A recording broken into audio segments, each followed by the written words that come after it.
이제 저의 뭐 그런 북한에서 이제 살아왔던 과정과 그리고 또 저의 탈북 스토리를 통해서 제가 어떻게 하나님을 만났는지 또 어떻게 이 자리에 설 수 있었는지 여기 앉아 계시는 성도님들과 좀 나누고 싶습니다. 그래서 저는 고향이 이렇게 평양입니다. 그래서 얼마 전에 저희 여기 선배가 다녀갔더라고요. 아마 그 언니보다는 제가 하나님을 먼저 만나고 이렇게 좀 하나님을 궁금해하지 않았나라는 생각이 듭니다. 하나님을 믿기까지 정말 너무 힘들었어요. 정말 시간도 많이 걸렸고요. 지금도 저는 하나님을 믿습니다라고 당당하게 말하지 못하고 있어요. 북한에서 받았던 세뇌가 너무 컸고, 그리고 평양이다 보니까 정말 충성심이 남들보다 좀 남달랐습니다. 그래서 보통 탈북을 해서 한국에 오시는 분들이 탈북이 지능순이다 라고 하더라고요. 그 지능순이다 하면은 제가 보니까 국경 쪽에 사시는 분들이 많이 오셨어요. 아무래도 그분들은 바깥 세상을 좀 많이 접하고, 좀 동경을 하다 보니까 평양에 사는 사람들보다 국경에 사시는 분들이 정말 많이 오셨어요. 그래서 제가 하나님을 믿는 것도 지능순이지 않나. 네, 저도 정말 그 세뇌 속에서 정말 한국에 오기까지 정말 힘들었던 것만큼 하나님을 믿는 게 그렇게 쉽지가 않더라고요. 그래서 그때 제가 어린 시절로 돌아가 보면은, 대대로 저희 집안의 충성심이 정말 높았어요. 충성심이 진짜 어느 정도였냐면 저희 아빠는 정말 말할 것도 없었고 저희 할아버지는 더 말할 것도 없었어요. 그래서 저희 할아버지 눈을 떠보니까 그냥 일단 토대가 좋은 집안이었어요. 저희 집이.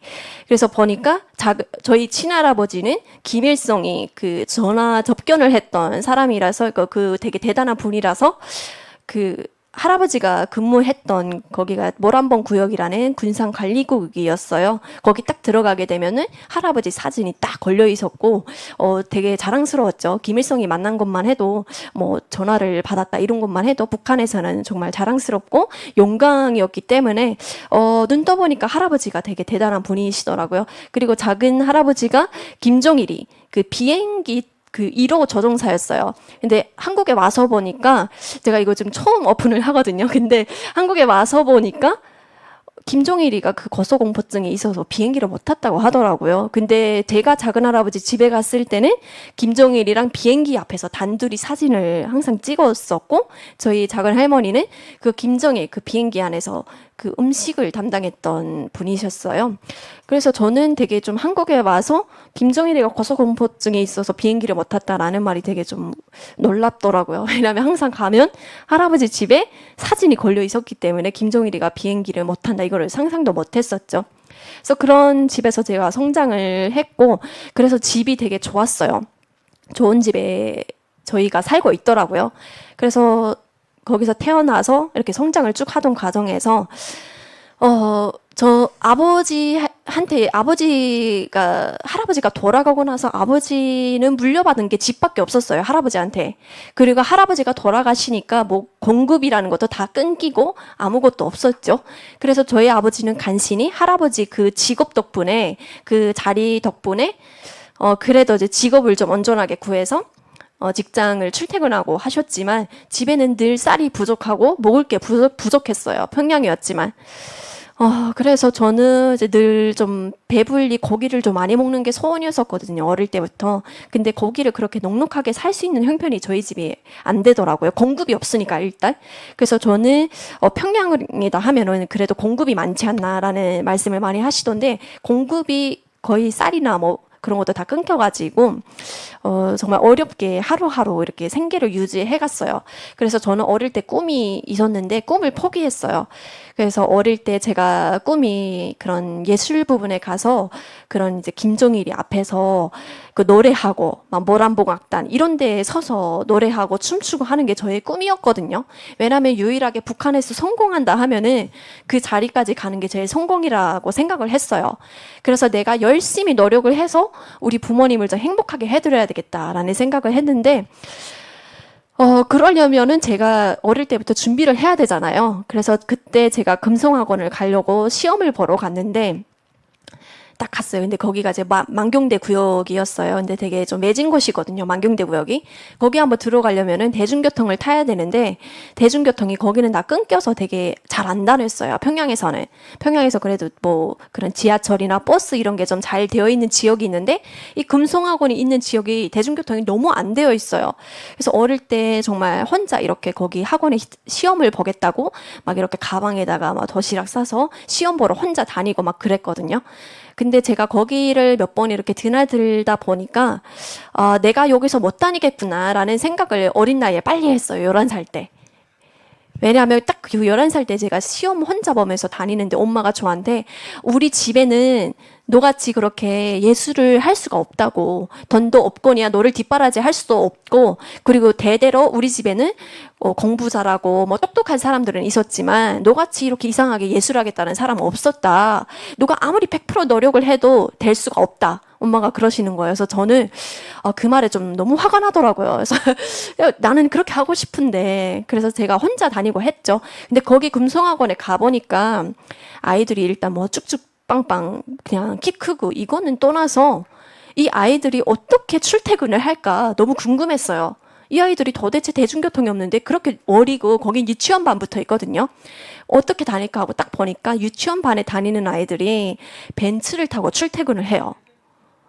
그래서 제가 깜짝 놀랐어요. 그러니까 한국에 와서 보니까 막 미국 달러 뭐 나쁘다, 뭐 미국이 나쁘다, 남조선이 뭐 괴뢰다 이렇게 북한에서 말하고 있지만 그렇게 김정일이 때부터 보면은 뭐 벤츠도 타고 뭐 김정은이는 애플도 사용하고 그리고 거기 다니는 애들은 벤츠 타고 다니고 막 그러는 거예요. 그래서 제가 그거 보고 딱 그냥 판단이 서더라고요.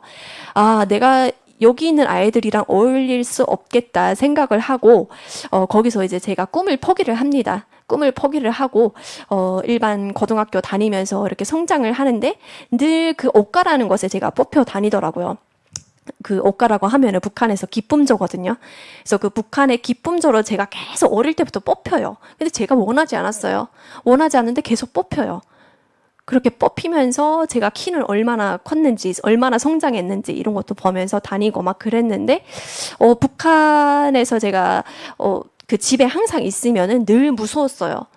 항상 무서웠던 게 그 평양에는 외부인이 집에 들어오고 하면은 그런 갑자기 보위원이 들어와서 외부인 들여놨다는 걸로 되게 검열을 하거나 정기 검열 들어오고 북한에서 숙박 검열이라고 하거든요. 근데 평양에는 숙박 검열이 막 수시로 들어오고 막 그러는 거예요. 그럴 때마다 그 심장이 막 쪼그라들고 막 무서웠어요.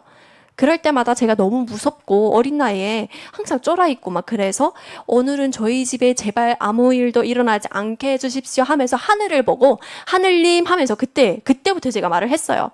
근데 그때는요 뭐 교회나 뭐 하나님 몰랐고 그냥 하늘에다가 그냥 빌었어요. 그냥 저희 집 오늘 아무 일 있지 않게 넘어가게 해주세요 하고 막 그랬거든요. 그때는 뭐 뭔지도 모르고 막 그랬고 뭐 평양에서는 그렇게 신앙을 가지고 있는 사람들도 없었어요. 없었지만 그 북한에 보면은 그 만경대 구역에 칠걸 교회라는 게 있었고 봉수교회가 있었어요.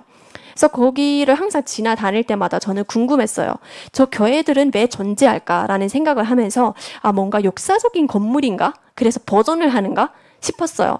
근데 한국에 와서 보니까 북한의 그 5장의 68절인가 8조인가 거기 보니까 국민은 신앙의 자유를 가진 데가 있더라고요.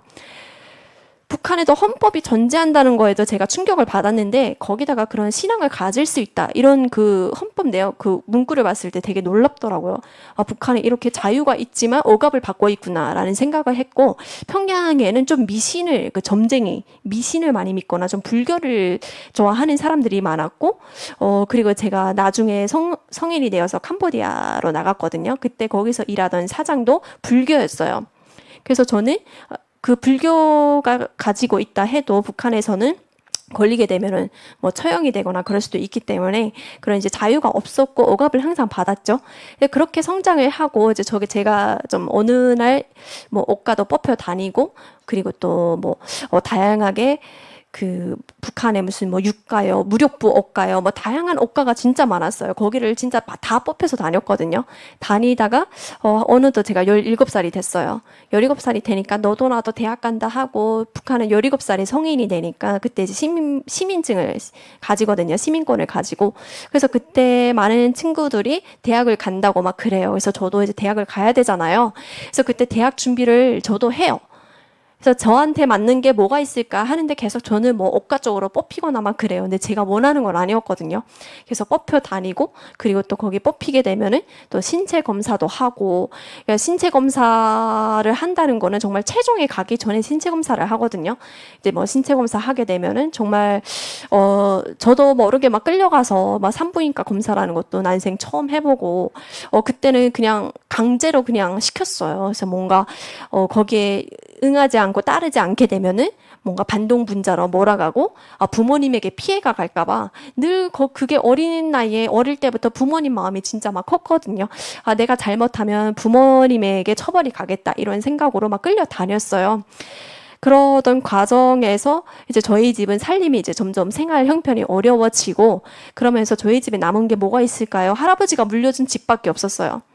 집밖에 없는데 그 집을 저에게 고기를 좀 먹이겠다고 저희 아빠가 그 집을 팔아서 북한은 그 집이 북한 국가의 소유이긴 하지만 그런 입사증이 다 암암리에 거래가 되거든요. 그래서 저희가 큰 집에 살던 거를 돈 좀 받고 작은 집으로 이사를 가요. 작은 집에 이사 가서 그걸로 또 아빠가 또 고기도 좀 사주고 이러다가 또 몇 년이 흐르면은 그 돈을 다 쓰면은 또 돈이 없어요. 그럼 또 어떻게 해야 돼요?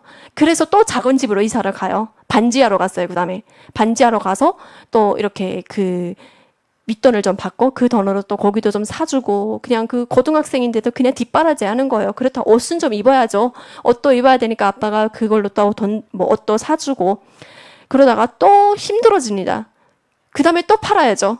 그래서 그 반지하에 살던 거를 반지하 또 팔고 땅집으로 가요. 한국에 오니까 땅집이 뭐 비싸더라고요. 뭐 단독주택?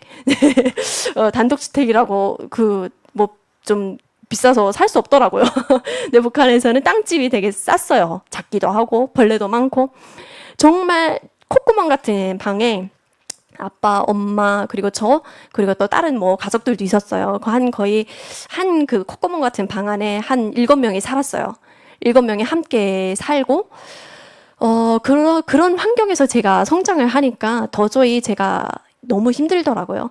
부모님에 대한 마음이 더 커지고 부모님이 나를 지금 이렇게 나를 키우고 있구나라는 생각에 마음이 너무 아팠고 어린 마음에 정말 효도하고 싶다 이런 마음만 계속 커갔어요.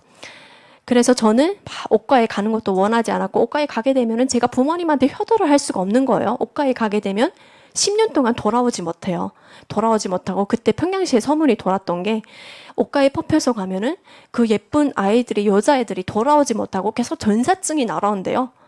아이들이 죽었는데 계속 전사했다고 돌아온대요. 그러니까 그게 뭐 북한을 조국을 위해서 한 목숨 바쳐 싸우다가 전사했습니다라는 그런 전사증이 날아온다는 게 평양시에 쫙 소문이 퍼지는 거예요. 뭐 인터넷도 없고 뭐 아무것도 없지만 그런 소문들이 막 도니까 겁이 나는 거죠. 제가 있을 당시에는. 그래서 가는 것도 원하지 않았고 내가 가게 되면은 부모님이 불행해질 거는 뻔하구나라는 생각을 했고 빨리 돈 벌고 싶었어요. 그래서 제가 그때 딱 돈 벌고 싶어서 딱 사회에 딱 나갔을 때 용화대학에 뽑혀요. 배우 하자고 저를 딱 또 선발에 가는 거예요. 그래서 제가 내가 배우를 해야 되나? 나를 뽑아 가겠다고 하니까 자 그럼 이번에는 뭐 예전에는 제가 11살 때 금성학원 가려고 했을 때는 뭐 돈도 없고 백도 없고 했는데 이번엔 좀 제대로 준비를 해볼까? 대학 가려면 또 돈도 있어야 되고 백도 있어야 돼요. 이게 다 박자가 맞아야 갈 수 있거든요. 뭐 능력도 돼야 되고. 그래서 이번에는 그 좀 세 박자를 싹 다 준비를 해서 가보자. 제대로 좀 가보자. 해서 배우를 하려고 하니까 북한에서 배우들은 제일 불쌍해요. 그 북한에서는 배우들이 그 영화를 한번 찍을 때 자기가 다 돈 내면서 해요. 네, 그래서 한국에 와서 저는 되게 놀랬던 게 저는 항상 그 한국의 드라마를 그 북한에서 어릴 때 봤거든요. 천국의 계단이랑 꽃보다 남자 볼 때마다 예, 그 이민아 오빠도 참 잘생겼죠. 그리고 저희 학교에 심지어 F4 그룹도 있었어요. 네.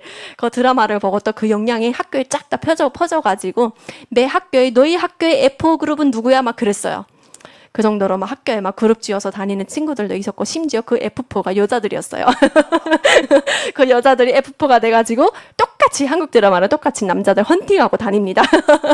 네, 그래서 그런 것들이 너무 신기했고 이제 그걸 볼 때마다 궁금했던 게 한국의 그 밥상에 올라가는 거 보면은 항상 사람들이 진짜 먹더라고요. 근데 북한에서는 밥상에 올라가는 게 다 가짜예요. 막 이렇게 영화 연출하는 거 보면은 막 결혼식 한다고 하면 싹 다 가짜 올라가요. 근데 심지어 진짜 결혼식 할 때도 싹 다 가짜가 올라가요. 북한에서는. 그리고 제가 주인공이 돼서 뭐 주연을 하잖아요. 그 주연이 제작비를 대야 돼요. 제작비를 싹 다 내서 주연이 먹여 살려야 돼요.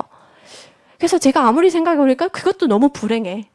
이 부모님은 그렇게 집을 팔아서 한 4번을 집을 팔아서 저를 키워주셨는데 내가 어떻게 보답할까? 도저히 안 되겠는 거예요. 그래서 저는 그때, 안 되겠다. 나는 그 배우 해도 안 될 것 같아. 내가 배우해서 뭐 하냐. 언제까지 배우로 먹고 살 수 있다는 보장도 없고, 고민을 했어요. 딱 생각을 해보니까 그때 북한에 뭐 그런 남한의 한국의 뷰티가 살짝 넘어갔는지 그때 살짝 북한에서 한국의 그 눈성형, 코성형이 유행했어요. 그리고 한국의 거는 살짝 그 분장, 메이크업 이런 게 유행하면서 그 사람들은 쏠쏠하게 돈을 좀 잘 버는 거예요. 그래서 나도 쏠쏠하게 그런 거 좀 배워야 되겠다. 보니까 용화대학 그 뽑힌 데 보니까 분장과라고 있더라고요. 나는 기술을 배워서 돈을 이렇게 벌어야 되겠다. 자, 그래 분장으로 가자 했어요. 딱 가려고 했는데 그때 제가 캄보디아에 1000대1로 합격이 됩니다. 네, 캄보디아 해사라고 있었는데 평양시에서 아이들이 막 그 예쁜 친구들이 다 가고 싶어 하는 곳이에요. 제가 여기에 어느 날 아빠의 권유를 받아요. 아빠가 너 거기 가게 되면 국제 무대에 서서 노래도 할 수 있고 너가 하고 싶었던 노래도 할 수 있었고 춤도 출 수 있었고 아빠가 그러는 거예요. 저를 꼬시는 거예요. 그래서 제가 그래도 그렇지 대학을 꼭 가야지 어떻게 내가 거기를 가겠나 했어요. 그래서 처음에 거절했어요. 그리고 분장 그거 무조건 해야지 했는데 그래서 다 백도 만들고 돈도 제가 사용하던 핸드폰 그때 $300였거든요. 그래서 그 핸드폰도 팔아서 뒷돈 줄 것까지 싹 다 마련했어요. 근데 그 다음에 생각을 해봤어요. 대학이 5년인데 5년 동안 다녀야 제가 그 분장을 할 수 있는 거잖아요. 근데 보니까 제가 늦둥이였어요. 중간에 이제 오빠가 있었는데 북한에서 치료를 못 받고 먼저 돌아가셨고. 그래서 제가 이제 늦둥이다 보니까 5년 동안 일할 동안 아빠 엄마는 그냥 확 늙으실 것 같고 지금도 힘들게 저를 핸드폰 팔아서 가는데 대학 다닐 때는 뒷바라지를 못 하시겠구나 하는 게 그때 또 판단이 딱 서더라고요. 그래서 나는 이게 팔자가 여기서는 굴러먹었구나. 내가 그냥 여기서 뭘 하기에는 힘들다라는 생각을 했고 그때 아빠의 제안을 받아들여요. 그래서 아빠의 제안을 딱 받아들이니까 그때 제가 그 소개받았던 사람이 한참 캄보디아에서 북한의 김태희로 유명했던 언니였어요. 백강숙이라고 북한의 김태희로 엄청나게 유명했던 그 언니의 소개를 제가 받았어요. 그래서 딱 그 집에 가니까 그 집에 그 언니, 그 북한의 김태희 언니 아버님이 저를 또 막 꼬시는 거예요. 우리 딸이 엄청나게 돈을 많이 벌었다. 어마어마하게 벌었다. 그러는 거예요. 그때 또 저희 엄마가 옆에 앉아있다가 탁 찔러요. 딸이 얼마 받아요? 얼마쯤 있어요? 그걸 또 뭐 물어보냐고. 저희 엄마가 한 $10,000? 그러니까 $10,000가 그때 당시 한 1,300만 원? 네. $10,000? 하니까 그때 그 북한의 김태희 아버님이 에이 뭔 소리 하냐고. 그럼 저희 엄마가 그럼 얼만데요? $20,000? 에이 $50,000? 그쯤 되지. 그러는 거예요. 이 귀가 확 커지는 거예요. 확 열리는 거예요.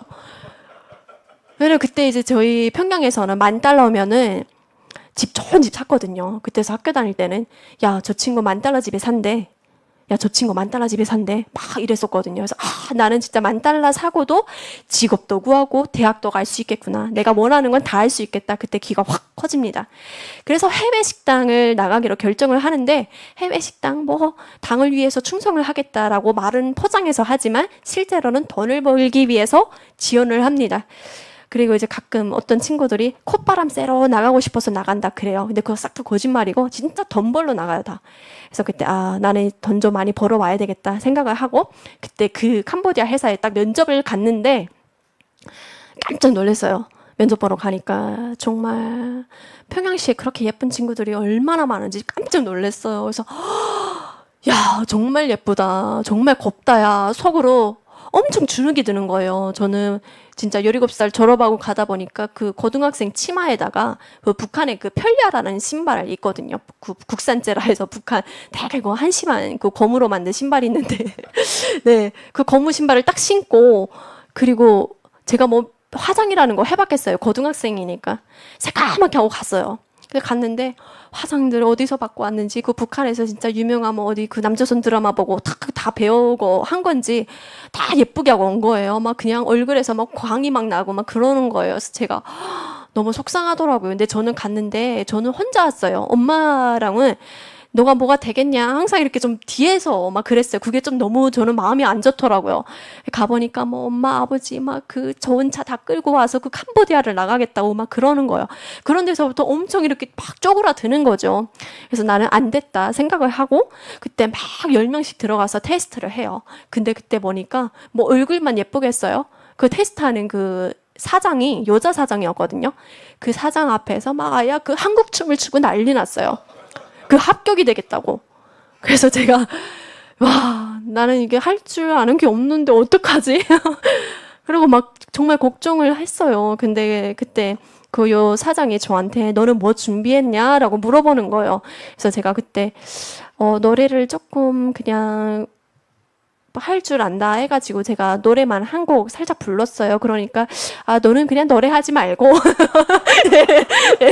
너는 노래하지 말고 그냥 이제부터 그냥 무용하자라고 하는 거예요. 그래서 제가 네 해서 합격이 됐는지 안 됐는지 궁금하잖아요. 근데 가까이 오라고 하더라고요. 그래서 그때 그 여사장이 저희 손을 딱 잡아요. 그래서 딱 잡았는데 저 엄청 주눅이 들어 있었잖아요. 엄청 쪼그라 있었거든요. 그래서 손을 딱 잡더니 자연미인이네 그러시고 나가라고 하는 거예요. 그래서 이거 좋다는 말인지 안 좋다는 말인지 그냥 엄청 쪼그라들고 그 손 잡았던 게 왜 그렇게 아직도 기억이 남아요. 엄청 따뜻했어요. 그 막 주눅이 들어 엄마도 안 따라가고 혼자 왔는데 그 손이 왜 이렇게 따뜻한지. 그래서 저도 그때 생각했던 게 그래도 이 사람 믿고 내가 캄보디아 나가게 되면은 그래도 좀 호강하다 오지 않을까라는 또 그런 환상도 좀 가졌어요. 그리고 캄보디아라고 하니까 아무것도 모르겠고 그 크자가 들어가니까 캐나다인 줄 알았어요. 예, 그래서 캐나다인가 생각도 했고 그래서 오늘 보니까 제가 한국에 와서도 아직 적응을 못했어요. 그냥 그 목사님이 아니 왜 오전에 오셨냐고 문자 못 보셨냐고 해서 제가 딱 보고 여기 철야가 뭔지 몰랐다. 예, 제가 설마 뭐 그 10시라고 하니까 오전 10시겠지 생각하고 왔는데 문자를 못 보셨나. 그러니까 처음에는 저 목사님이 확 밉더라고요. 아니 나를 왜 이렇게 오전부터 불렀나. 근데 문자에 보내졌다고 하시더라고요. 그래서 보니까 딱 철야가 있더라고요. 그래서 또 어떻게 하겠어요. 네이버에 검색해봤죠. 네, 뭐 검색해보니까 철야가 또 밤에 이렇게 그래서 그 말이었구나 하고 이렇게 그러는데 그때도 북한에 있을 때도 이제 항상 그런 모르는 게 많았던 것 같고 지금도 똑같거든요. 그래서 다시 그쪽으로 돌아가 본다면 그때 이제 그렇게 어렵게 그런 오디션을 보고 일단 키하고 그냥 그런 사장이 원하는 기준에 제가 도달했던 것 같아요. 그래서 그때 합격이 됐고 한 그 캄보디아 나가려고 한 1년 반 동안 준비를 했어요. 1년 반 동안 준비를 하고 그리고 그때 이제 검사를 하는 게 뭐 저희 뭐 토대가 어떻냐 그리고 또 아빠 엄마가 이혼한 사람이 있냐 이혼한 사람이 있으면 못 나가거든요. 그래서 그런 토대를 다 거쳐서 제가 1년 반 만에 어렵게 캄보디아 나가게 됩니다. 드디어. 그래서 그때 제가 엄마한테 손을 딱 잡고 엄마가 글썽글썽하고 아빠는 못 보시더라고요. 아빠가 저를 엄청 예뻐했거든요. 그냥 아빠가 그냥 나중에는 집 팔고도 그 다음에 할 게 없으니까 뭘 하셨는지 알아요? 저희 아빠가 불법으로 의사를 하셨어요. 불법으로 의사 일을 하면서 저를 좀 그래도 고기라도 먹이겠다고. 그래서 저는 쌀밥도 먹고 아빠 덕분에 고기도 좀 먹었어요. 그래서 그게 소원이었어요. 나는 딱 나갈 때부터 목표가 아빠 엄마한테 집 하나 사드리겠다.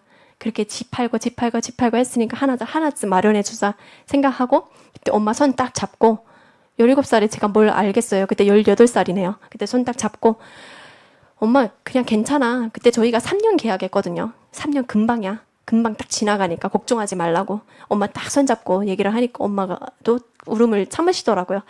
그리고 눈물이 날까봐 그냥 뒤도 안 돌아보고 그냥 공항을 통해서 비행기 타고 캄보디아로 떠납니다. 그래서 제가 비행기 너무 타고 싶었어요. 꿈에도 타고 싶었던 비행기였는데 어릴 때 놀이동산에 가니까 비행기가 있었어요. 그 비행기는 되게 하늘에 딱 떠가지고 이렇게 막 뱅글뱅글 도는 거였는데 요거에 장점이 있었어요.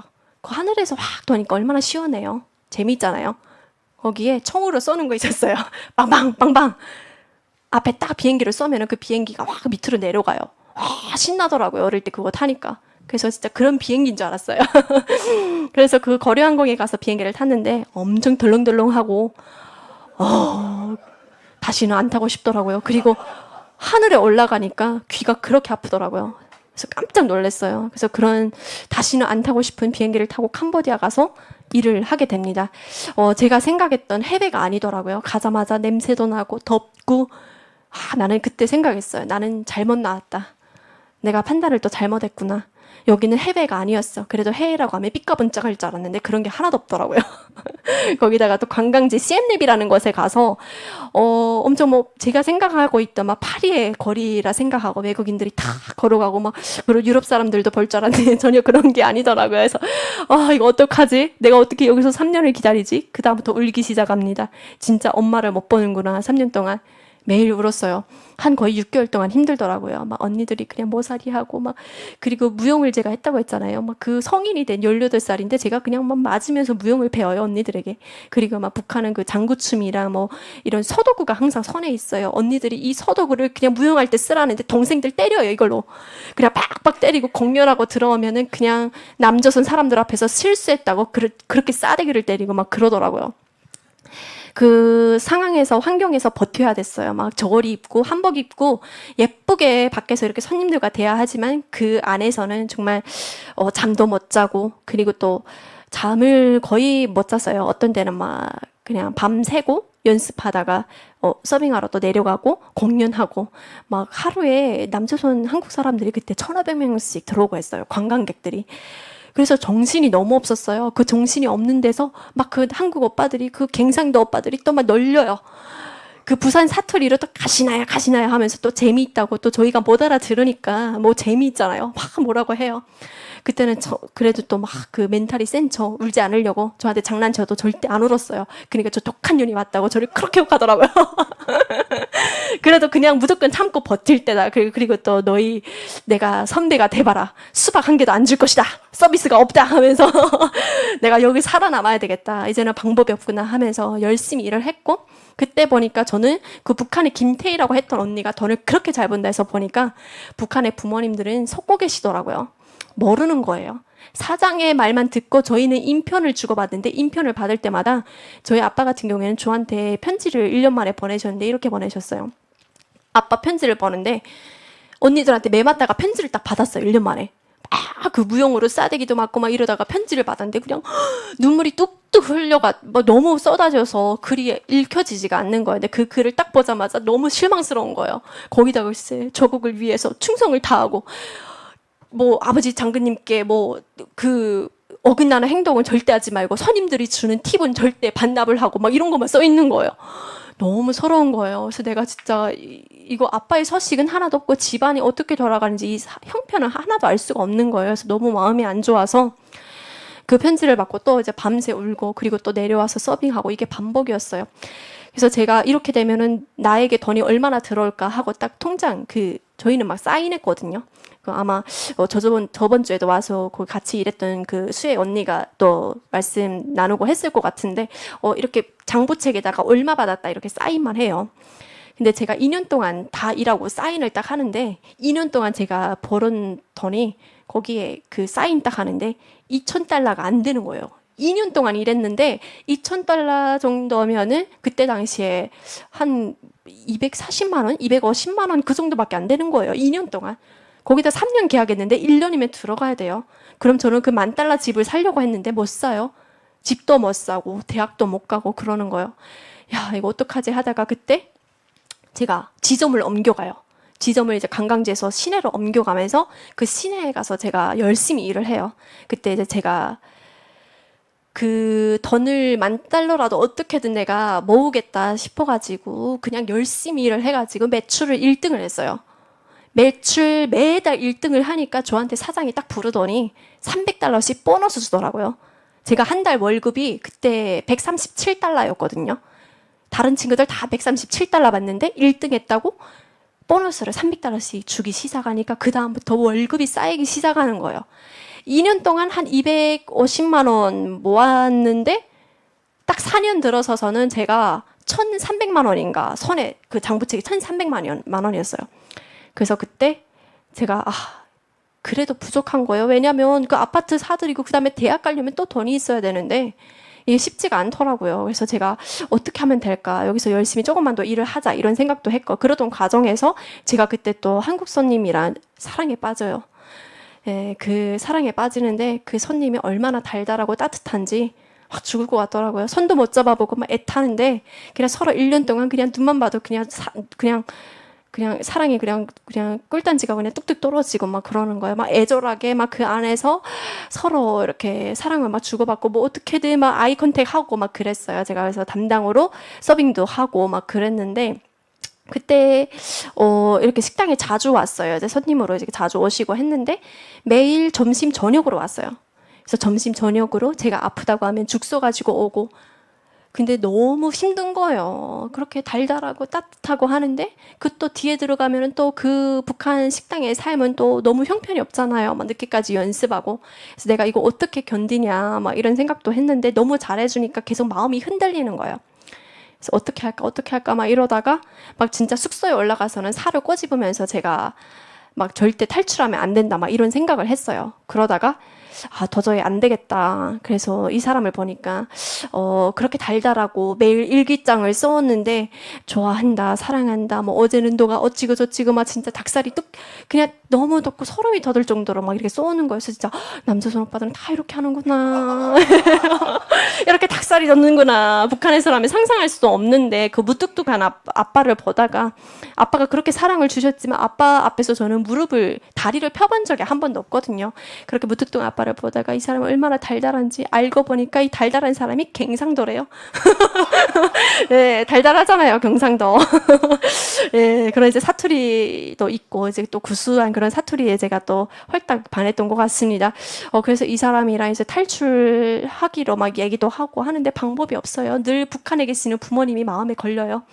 그래서 어떡할까 하다가 이 사람이 저의 마음을 너무 잘 알기 시작했고 서로 대화를 많이 하다 보니까 저한테 평양에 돌아가라고 하더라고요. 자, 너 이제 4년 동안 일했으니까 평양에 가. 내가 브로커 보내줄 테니까 부모님이랑 같이 탈출하는 거 어떠냐고. 그래서 좋다 하고 사장한테 막 사정을 해서 북한에 가겠다고 해요. 그러니까 사장이 일 잘하니까 절대 안 보내겠대요. 그래서 막 빌어요. 가게 보내달라고.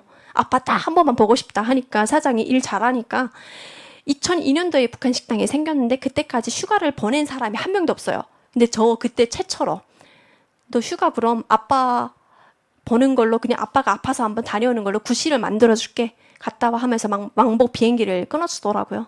그래서 딱 그때 북한에 가서 돈을 가지고 가요. 1,200만 원인가 가지고 가서 그때 이제 서원대로 부모님께 아파트를 사드렸어요. 얼마나 뿌듯한지 그때 딱 가니까 주변에서 너 이름으로 결혼 준비해야 된다고 너 이름으로 막 입사증 만들어야 된다고 막 그러더라고요. 그래서 그런 거 다 필요 없다고 부모님께 효도하고 싶다고 부모님께 막 그 아파트를 선물하고 싶다고 해서 부모님께 딱 드리고 또 그때 엄마의 손을 잡고 내가 이제 조금만 있다가 오겠다고 이제 요령이 생겨서 일 잘할 수 있다고 걱정하지 말라고 엄마 아빠가 엄청 걱정하는 거예요. 그래서 그때 엄마 손잡고 딱 또 안심을 시키고 그때 이제 떠났어요. 떠나서 다시 캄보디아 갔죠.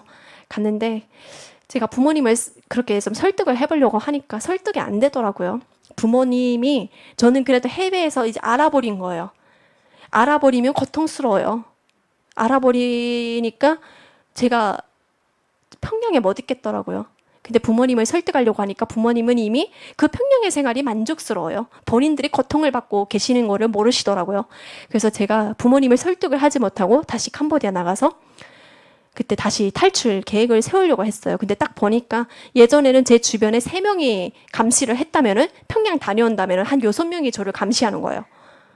그래서 그때 제가 생각했어요. 계획을 세우고 나가려고 했는데 이제는 안 되겠구나. 안 되겠다 싶어가지고 그때 남편이랑 나 이제 나가고 싶다 하고 한국 소주 3병을 딱 마시고 고백을 합니다. 그리고 나가겠다 해가지고 식당 정문에는 또 저를 지키고 또 있기 때문에 군인들도 있고 해서 제가 3층 지붕에서 떨어져요. 그래서 그때 많은 탈북민들이 오실 때 죽을 각오를 하고 그 면도칼도 챙기고 막 그런다고 하는데 저는 안 죽고 싶더라고요. 살아서 꼭 오고 싶더라고요. 그래서 저는 하나도 안 챙겼어요. 사진밖에. 그래서 그때 3층 지붕에서 딱 떨어지고 너무 간절했죠. 그래서 너무 가고 싶었고 이 사람을 따라서 한국까지 무사히 가고 싶었어요. 그래서 그때 3층 지붕에서 떨어지면서 그때 또 하늘에 진짜 하늘에 있는 뭐 하늘님 뭐 보살님 다 끌어다가 빌었어요. 엄청 빌고 어떻게 좀 살게 해달라고. 그리고 2층으로 떨어지려고 하니까 엄청 높아요. 못 떨어지고 난간에 매달렸어요. 그때 이 한국 남편이 달려와서 저를 이렇게 안아서 차에 태워서 그때 라오스 통해서 가고 그다음에 태국 거쳐서 라오스에서도 이제 사기를 많이 당했고요. 그때 제가 라오스에서도 한국 가는 길을 몰랐고 한국 어떻게 또 교회 단체에도 연락을 해서 부탁을 해봤지만 어렵더라고요, 그게. 그래서 그때 이제 많이 포기도 했었고, 내가 어떻게 하면 이렇게 뭐라도 좀 붙들고 살아있을 수 있을까라는 생각도 많이 해봤고, 그때는 좀 뭔가 빨리 하나님을 만났으면 어땠을까라는 생각도 들거든요. 그래서 그때는 잡을 게 너무 없어서 뭘 잡을까 하다가, 그때는 남편도 흔들렸어요, 그때는. 너무 힘들어서. 둘 다 포기하려고 했어요, 라오스에서. 방법이 없기 때문에. 그때 제가 먼저 아이를 가지자고 권유를 합니다. 아이 가져보자. 아이가 있으면 그래도 또 다른 생명이 있으면은 살아있을 이유가 생길 것 같은 거예요. 그래서 그때 아이를 가지자 하고 아이를 가지고 태국에 가서 출산을 하고 또 숨어 살다가 그리고 그때 애가 6개월 돼서 한국에 어떻게 또 어렵게 난민 수용소 통해서 입국하게 됩니다. 그래서 그때 2020년에 한국에 와가지고 제가 바로 남편의 고향인 대구로 갑니다. 대구로 갔는데 그때부터 저는 또 쉽지가 않더라고요. 이제 대구에 가보니까 저 혼자였고 남편은 그때 코로나 때문에 또 못 들어왔어요. 못 들어오고 그때 저는 가족 문제도 있고 이제 방송에서는 다 얘기를 못했지만 대구라고 떠올리면은 정말 정착을 처음에 했기 때문에 좀 저한테는 뜻깊은 곳이기도 하지만 슬픈 일도 정말 많았던 곳이에요. 그래서 혼자 적응을 하기가 힘들었고 정말 가족 문제로 눈물도 많이 흘리고 그때도 너무 힘들어서 그때는 저 주변에 저를 이끌어주는 사람이 한 명도 없었어요. 그래서 그때 너무 힘들어서 대구 앞산이라는 곳이 있었는데 거기 위에 불교가 있었어요. 불교 다녔어요. 그런데도 치유가 안 돼요. 불교 가니까 저의 음성을 듣는 사람이 없는 것 같아요. 제가 얻은 말도 누가 쳐다보는 사람도 없고. 그래서 그때 너무 힘들었는데 불교도 아닌가 싶어가지고 그때 제가 서울로 올라왔어요. 올라와가지고 그때도 제가 좀 뭔가 마음이 힘들더라고요. 뭔가 북한에 계시는 부모님 목숨값으로 살아가는 것 같은 그런 죄책감이 너무 커서 그때 이제 소식을 딱 들었는데 아빠가 심장마비 충격으로 돌아가셨다고 하시더라고요. 그래서 제가 그렇게 사랑하는 아빠의 소식을 들으니까 마음이 너무 아프고 아빠를 꼭 탈출시키고 싶었는데 코로나가 있다 보니까 뜻대로 잘 안 됐고 그래서 마음이 너무 힘들고 막 그래서 그때 제가 교회를 딱 왔는데 그때 저를 전도해준 언니가 있어요. 김아라 언니라고. 그 언니를 따라서 저 언니 따라다니면 그래도 하나님을 만날 수 있지 않을까라는 생각에 제가 먼저 연락을 해서 저 교회 가고 싶어요. 하고 제가 딱 연락을 해서 언니를 따라다닙니다. 그래서 그때 여기도 왔던 것 같아요. 그래서 언니 선에 끌려서 다니는데 제가 계속 헷갈리더라고요. 북한에서 세뇌받았던 그거랑 교회 가니까 계속 왔다 갔다 해요. 그래서 하나님 믿기가 쉽지가 않은 거예요. 근데 이게 믿는다는 게 뭘까? 하나님이 어떤 존재일까? 너무 궁금한데 기도를 할 때마다 그렇게 서럽게 울어요. 제가 눈물 뚝뚝 흘리면서 막 창피할 정도로 이거 분명히 뭐가 있다. 그 다음에 제가 새벽 기도 나가고 무슨 안 가는 데가 없어요. 언니들 따라서 정신없이 다니다 보니까 저의 삶의 부분에서 교회라는 게 너무 많이 차지하더라고요. 그 다음에 저한테 또 닥치는 게 있더라고요. 삶의 현실이라는 게 또 그 삶에 또 살아가는 데서 생계나 이런 것들 현실적인 부분들이 또 맞닥뜨리더라고요. 그래서 제가 그때 내가 이런 부분들을 또 생계 유지도 또 해야 되고 나만에는 또 다른 가족이 없기 때문에 제가 하나하나 마련해 가야 되는데 삶의 부분에 교회라는 게 많이 차지하는 거는 하나님이 바라는 것 같진 않다. 생각을 해서 작년부터 좀 거리를 뒀었어요. 또 그러다가 도저히 또 우리가 또 힘들면 하나님 또 찾고 막 울부짖고 막 그러잖아요. 그래서 또 올해 또 하나님 막 붙잡고 그리고 또 기도하고 매일 차에서 기도할 때마다 눈물이 그렇게 나더라고요. 매일 울어요. 기도할 때마다. 그래서 노래 찬양곡 들으면서 눈물 흘리고 그러면서 진짜 지금까지 하나님 믿는 데까지 정말 시간도 많이 걸렸고 힘들게 왔습니다. 그래서 이 북한의 그런 삶이랑 여기 하나님 교회 다니면서 너무 왔다 갔다 하는 그런 것도 많았고 그래서 제가 정말 울부짖으면서 하나님 음성을 기다리고 울부짖고 기도하고 그러니까 정말 또 마음이 편해지고 그래서 저는 내가 하나님과 멀어지려고 해도 멀어질 수가 없구나. 하나님이 늘 저의 손을 꼭 붙잡고 놓아주지 않고 계시는구나. 그래서 처음에는 정말 너무 궁금하고 그 존재가 어떤 존재일까? 언니들에게 물어보고 언니 교회 다니면 돈 줘요? 언니 교회 다니면 밥 줘요? 막 그러기도 했어요. 그게 아니래요. 그냥 믿으라. 믿으면 돼요? 그러면서 하나님 믿겠습니다. 저기 북한에 계시는 저희 부모님, 엄마 천국 갈 수 있도록 해주세요. 저는 그렇게 막 기도를 하면서 제가 그냥 그 다음에 이런 생각을 했어요. 그냥 단 한 가지 내가 교회 다니는 목적 하나 내가 앞으로 천국 가서 부모님 만나는 거다. 이런 생각을 하면서 정말 현실적인 부분이 저한테 이렇게 맞다 들리더라도 주의를 지키지 못할 수도 있다 하더라도 그게 뭐 공연을 가고 강의를 가고 그럴 때가 있다면은 나한테 규칙을 세워서 뭐 한 달에 한 번 가고 두 번 가고 이렇게 늘 규칙을 세워서 이렇게 조금씩 더 다가가고 또 기도 매일 하고 이런 삶을 살아보자 이렇게 생각을 하고 열심히 교회를 또 다니고 있습니다. 그래서 오늘 이 자리에 이렇게 설 수 있었고 지금의 남편과 똑돌 같은 아이랑 같이 잘 살아가고 있습니다. 그래서 오늘 또 이렇게 1시간 동안 여러분들과 또 긴 시간 이렇게 이야기를 나눴는데요. 정말 더 여러분들과 또 나누고 싶었어요. 근데 시간상 정말 또 이제 시간이 또 다가와서 여러분들과 또 그래요? 그래서 정말 하나님을 만났다. 여기까지 진짜 막 이렇게 빨리 달려고 했는데요. 사실 한국에 와가지고 정말 쉽지 않은 여정이었던 것 같습니다. 그래서 정말 먹을 걱정 없고 사는 걱정 없으니까 나 혼자 이렇게 잘 살아도 되나 이런 생각에 늘 한 구석에는 막 그 죄책감이 너무 크더라고요. 그러다가 또 슬퍼하다가도 내가 슬퍼하면 또 아버지랑 또 엄마랑 이런 모습 보면 안 좋아하겠지 또 하면서 달래기도 하고 그냥 저는 이렇게 하나님을 만났다는 게 저한테는 진짜 너무 영광인 것 같아요. 내가 하나님 없었으면 이거 하나님 아니었으면 내가 어떻게 살아 있었을까라는 생각이 들 정도로 너무 힘든 과정들을 보내왔었고 지금은 하나님이 저를 또 붙들어 주고 계시기 때문에 지금까지 저도 이렇게 열심히 일할 수 있고 정말 긍정적인 생각으로 많이 바뀐 것 같습니다. 그래서 언니들이 저를 볼 때마다 이야기를 해요. 진짜 2년 전의 모습이랑 너무 다르고 작년이랑 너무 다르다고 그리고 제가 힘들면 힘들다고 말을 잘 못해요. 그 어디다가 제가 하겠어요. 하나님한테 얘기하는 거예요. 제가 제 입으로 다른 사람에게 이렇게 힘들다고 얘기를 해봤자 제 입을 통해서 다른 사람들이 알게 되면서 저의 이런 힘든 과정들이 어떻게 보면 다른 사람들에게는 또 흠이 될 수도 있다 이런 생각도 하고 적어도 저의 입을 통해서 또 힘들어지지 말자 이런 생각을 해서 정말 하나님께 막 이렇게 통곡하면서 울고 기도하고 그러고 있습니다. 네. 그래서 정말 마무리로 그냥 이렇게 또 기도를 하나 하고 마무리하도록 하겠습니다. 북한에서 김일성을 신처럼 믿던 제가 이제는 하나님을 찬양합니다. 하나님은 제 눈물과 절망 속에서도 저를 외면하지 않으셨고 살아계셨습니다. 저의 이야기를 통해 여러분도 하나님의 은혜와 회복을 다시 한번 경험하시기를 기도합니다. 또한 저 멀리 북녘 땅에 있는 북한 주민들이 하루빨리 그 독재 세상에서 벗어나기를 바랍니다. 예수님의 이름으로 기도드렸습니다.